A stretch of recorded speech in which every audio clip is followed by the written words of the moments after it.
Can we close the door so I don't keep looking outside and looking at people going, hi? Okay,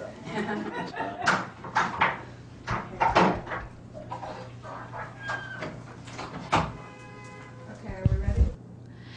I have a long list of different smiles that you can do, and every model should be equipped with these. Everybody can't handle the long list. The list is like 275 smiles, but that's for you know, advanced. So I'm going to give you the beginner's course, which is 7 different smiles. The first is smiling with your eyes. This is, you don't really smile with your mouth, maybe a little, but not really, but it comes from your eyes. So this is not smiling with your eyes. And this is smiling with your eyes. We have an angry smile. That's when you have to pretend like you like somebody, like maybe your boss or somebody, but you really don't. So you want to smile because you can't be like a little rude, you know what. You got to kind of have to be professional. So that's a... Shoulders are very sexy, and I don't think women use them enough. So here's a flirting with boyfriend smile. Turn shoulder slightly to your subject, tilt the head down, and go, Someone just gave you a diamond ring smile and you have no idea why, but you're really excited. It's a surprise smile. It's the commercial smile. This is when, you know, you don't want to be too high fashion with your smile. You want to relate to everybody. Hi, or over the shoulder is best. There is a high fashion smile that's often seen in American Vogue magazine, and that's, oh, this is the worst smile of all. You never want to do this. Smiling with the lips and not the eyes. Do you see me? Cheese. Sorry, I have hair in my eye. It's okay, take your time. And get it out fiercely. I was 13 years old when someone told me I should be a model. I was sitting, first day of school, I was sitting on the bench. I'm 160 pounds now. I was about 118 then, so I was real skinny. And I was the same height I am now. And this girl, actually an inch shorter, this girl came up to me. It was her first day of school too, and she said, and she was like, first of all, so gorgeous, big, curly, like blonde hair, very exotic looking. She had this interesting high forehead. And she was like, oh my God, what's your name? And I was like, Tyra. And she's like, you should model. Has anybody ever said that? And I was like, have you lost your mind? My father was the one that took us on the tour, took me on the tour of Loyola, and he met the professors and bought the sweatshirts. So he was like, college?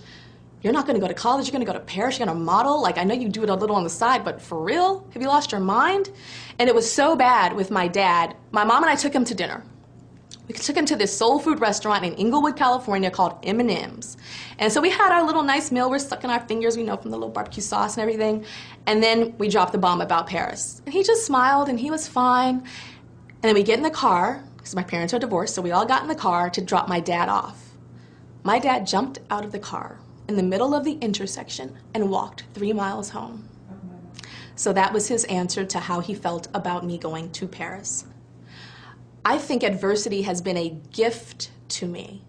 I think the color of my skin, being a black woman, that is a gift. First of all, I love the color of my skin and the color of my people. But with this comes adversity. With this comes doors that have been slammed in my face constantly. Even as a model, back in my modeling days, I'd say almost every single day I heard, you can't do this fashion show because you're black. You can't do that magazine spread because you're black. You can't have this contract, modeling contract, because you're black. You can't be on the cover of a magazine because you're black. And of course, that gets you down, but for some reason there's something inside of me that goes, you say I can't? Really? Watch me. I think that because the society right now is so obsessed with instant fame, reality TV does give today's society, today's younger generation, a chance at fame that never existed in my time, and of course my parents' time and grandparents' time. It was a lot more of a climbing, and some made it, some didn't. Reality TV is a whole new world of that instant fame, and a lot of girls do try to audition for America's Next Top Model, and I question them and question them and question them and see, do you want to be on a reality show? Do you want to just be famous for anything? Do you want to be a model? Do you want to be a villain?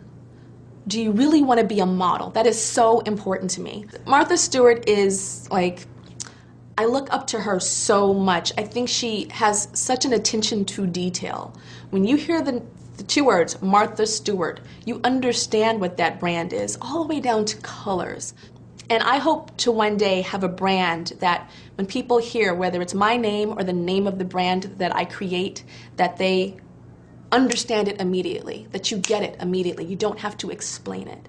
And that's what I aspire to. I think she's fabulous. What I do is I try to